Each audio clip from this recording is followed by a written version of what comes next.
Hello बच्चों आज हमारे एक टॉपिक है आपका व्हीटस्टोन ब्रिज और यह एक इम्पॉर्टेंट टॉपिक है।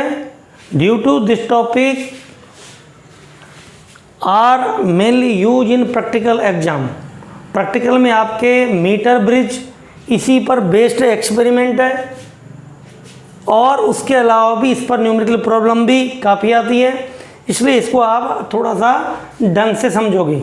देखिए व्हाट इज व्हीटस्टोन ब्रिज, आपको सामने डायग्राम में व्हीटस्टोन ब्रिज का लीनियर डायग्राम रिप्रेजेंट किया गया है।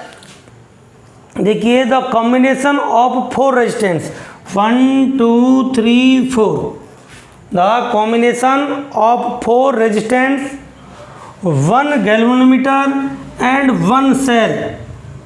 आप नजर आ रही है आपको चीज़ें, combination of 4 resistances and 1 galvanometer and 1 cell such that the resistance are connected in arms of a rectangle.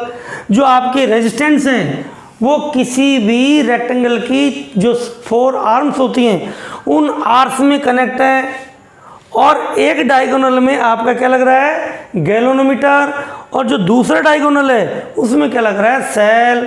ठीक, तो क्या है आपका Wheatstone bridge, the combination of 4 resistances 1 galvanometer and 1 cell in which 4 resistances are connect in sides और arms of a rectangle. Galvanometer connect in 1 diagonal and cell connect in other diagonal is called Wheatstone bridge. ये Wheatstone scientist का name है, ठीक, उसी के नाम पर इस ब्रिज को बताया गया। अब आप सोच रहे होगे कि सब ब्रिज का यहाँ मीनिंग क्या है, व्हाट मीन्स ब्रिज। देखिए यहाँ पर आप इमेजिन करिए कि पॉइंट बी पर, तो उससे पहले थोड़ा सा इसका डिस्कशन कर लेते हैं कि जो आपके रेजिस्टेंस पी और क्यू हैं ये आपके रेसो रेजिस्टेंस कहलाता है। इसलिए ये साइड्स हैं ए बी और बी सी, इन्हें रेसो साइड्स बोलते हैं और ये P and Q are ratio resistance है। आपका आर है वो नॉन रेजिस्टेंस है और स्टैंडर्ड रेजिस्टेंस है, इसलिए साइड ए डी को नॉन साइड और स्टैंडर्ड साइड कहेंगे। और जो एस रेजिस्टेंस है ये अननोन रेजिस्टेंस है। क्या है, unknown resistance. Therefore side C D called unknown side. ठीक, अननोन रेजिस्टेंस साइड कहलाएगी। तो ये आपके रेसो रेजिस्टेंस है, this side called ratio sides या ratio arms. R is known resistance, therefore A D called known resistance side. S is unknown resistance, therefore C D called unknown resistance side. ठीक, तो इसका use जो होता है वो unknown resistance है उसकी वैल्यू फाइंड आउट करने में होती, तो इसके द्वारा हम किसी भी रेजिस्टेंस की वैल्यू फाइंड आउट कर सकते हैं। अब यह ब्रिज मीन्स क्या है, देखिए बच्चों हमने पढ़ा है इलेक्ट्रिक करंट में कि electric current always flow higher potential to low potential.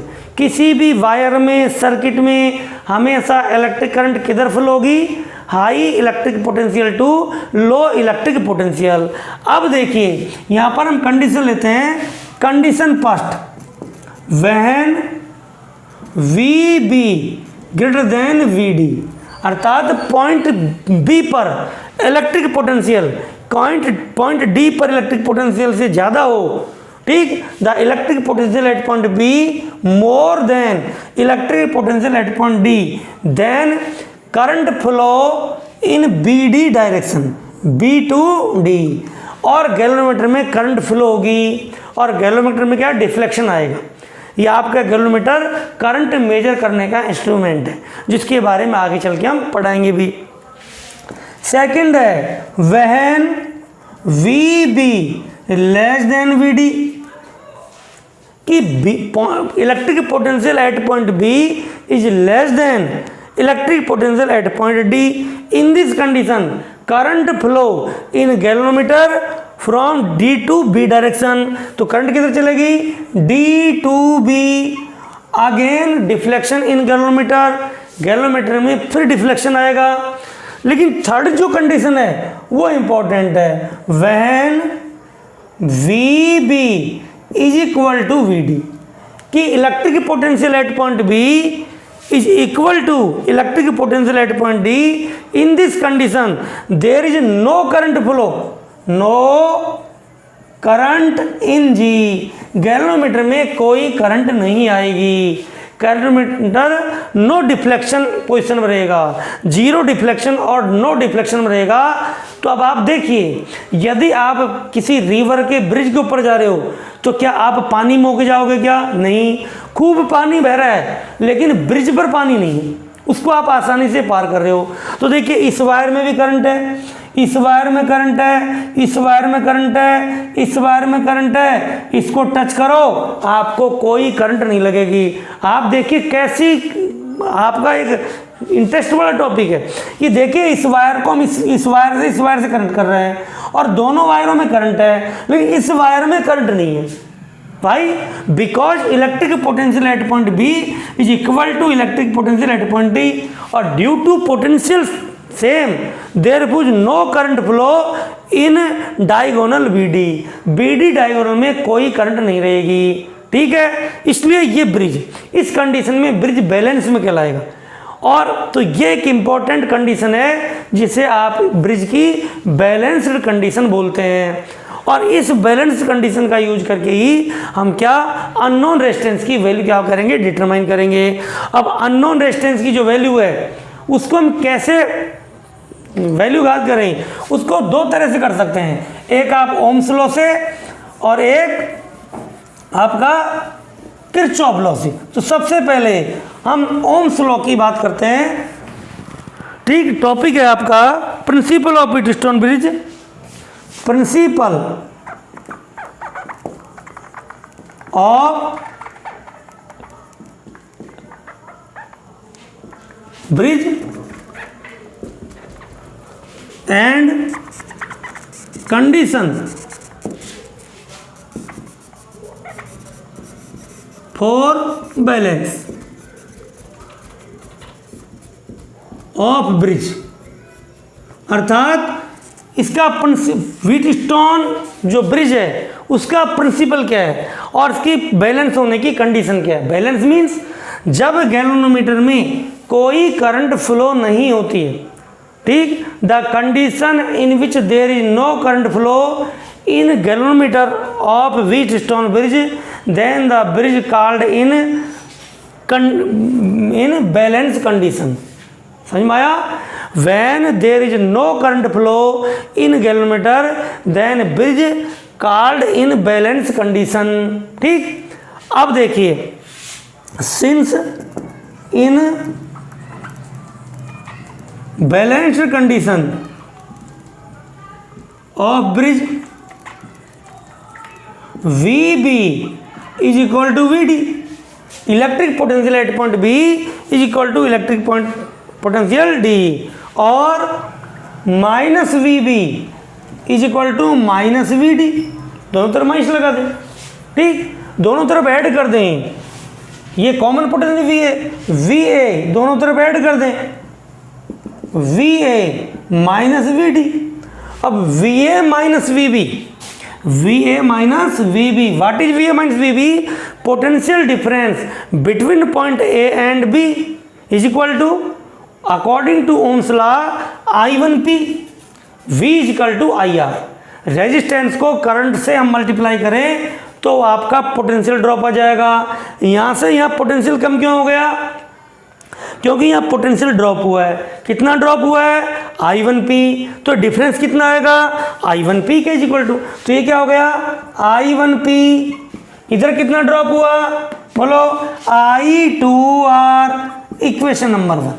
ठीक, potential difference between A and D, I2R, potential difference between A and D, I1P, equation 1। Again VB is equal to VD। अब आपका जो common point C है इसका potential दोनों में subtract कर दें, और VB minus VC is equal to VD minus VC। क्योंकि करंट इधर फ्लो हो रही है, तो ये पोटेंशियल हाई है, ये लो है, इसलिए इसको सब्ट्रैक्ट कर दिया। What is V B minus V C? What is V B minus V C? देखिए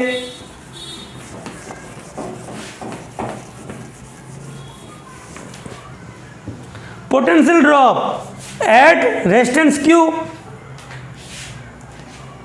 this is I1 minus IG into Q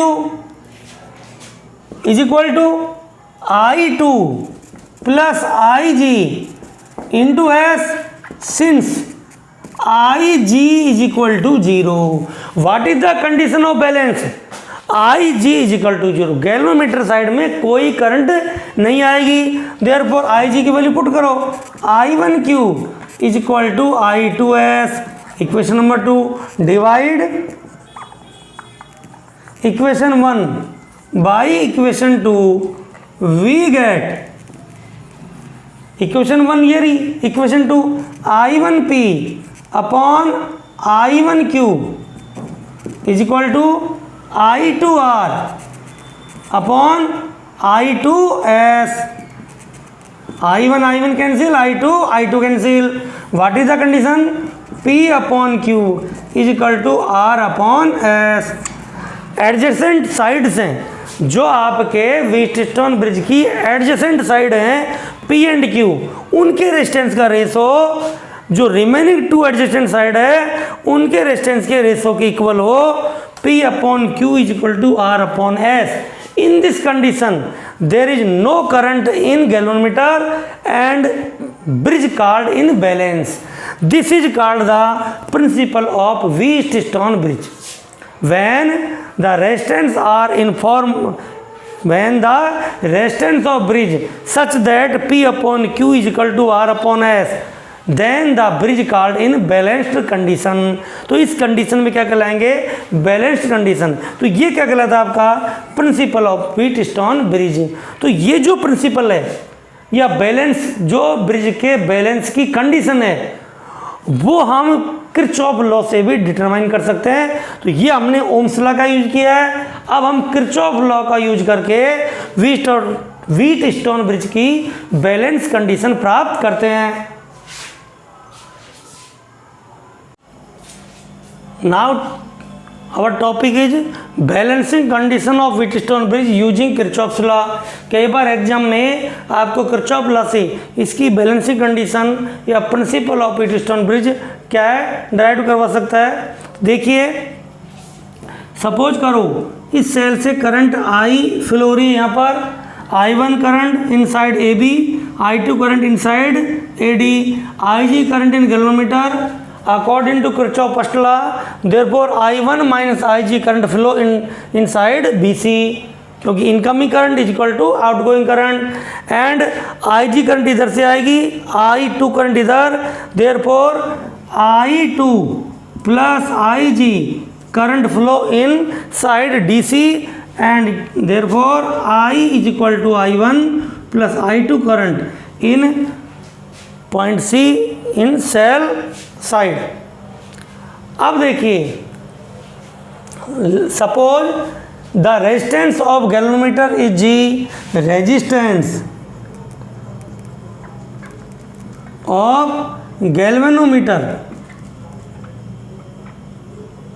is equal to G and current in galvanometer is IG क्या है? Current in galvanometer.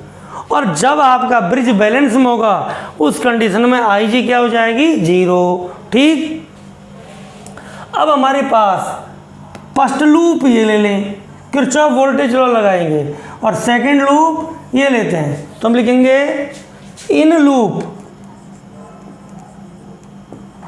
Moving A in loop 1 first moving A to B to D to A from KVL we get किसे? Kirchhoff voltage law.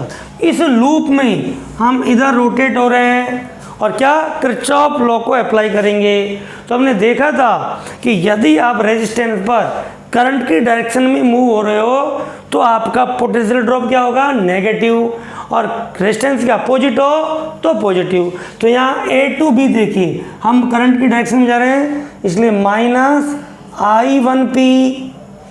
अब side आ गए B D पर, B to D current IG, galvanic resistance G in the direction of current, therefore again minus IG into capital G। D पर आ गए, D से ए पर, यह हम करंट के अपोजिट डायरेक्शन में, इसलिए पॉजिटिव आएगा। I2R is equal to 0, equation 1। In loop 2 moving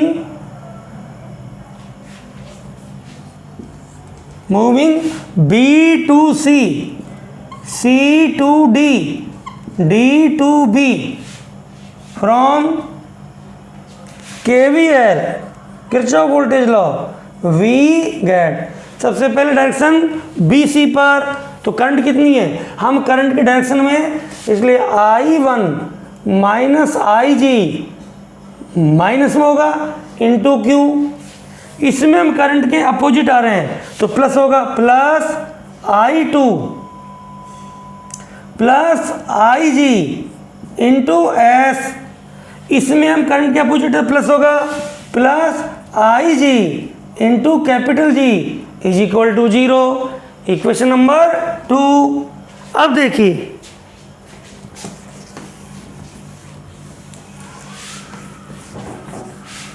when bridge in balanced condition IG is equal to 0। यही तो ब्रिज के बैलेंसिंग कंडीशन है कि जब गैल्वेनोमीटर में कोई करंट फ्लो नहीं हो, there is no current in galvanometer, then bridge called in balanced condition.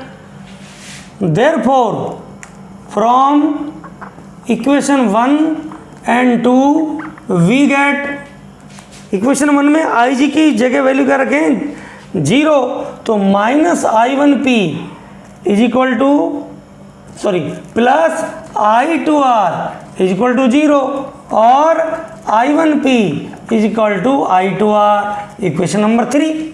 ठीक, और फ्रॉम इक्वेशन 2 IG की वैल्यू 0, IG की वैल्यू 0, IG की वैल्यू 0, क्या होगी वैल्यू, देखिए minus I1Q plus I2S is equal to 0 और I1Q is equal to I2S, equation number 4। Divide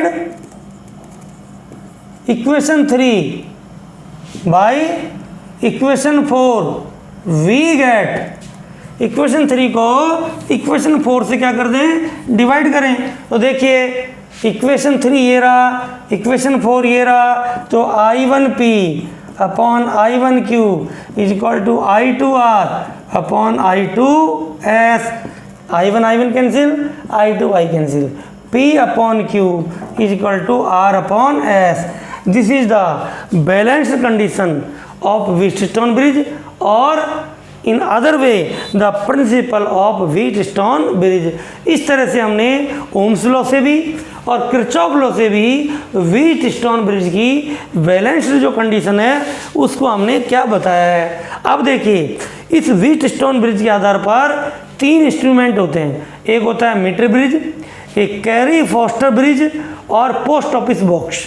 तो हमारे सिलेबस में मीटर ब्रिज है, उसका बोर्ड में एग्जाम भी है, प्रैक्टिकल एग्जाम भी है, तो उस पर नेक्स्ट जो लेसन होगा उसमें मीटर ब्रिज पर डिस्कशन करेंगे। और आपका ब्रिज कि यदि चारों रेजिस्टेंस इक्वल हो जाएं, P is equal to Q upon R is equal to S, उस कंडीशन में ब्रिज की सेंसिटिविटी बहुत अधिक हो जाती है। ठीक है, तो इस आज हमने पढ़ा व्हीटस्टोन ब्रिज, इसको आप पढ़ोगे तभी आपको मीटर ब्रिज समझ में आएगा। थैंक यू बच्चों।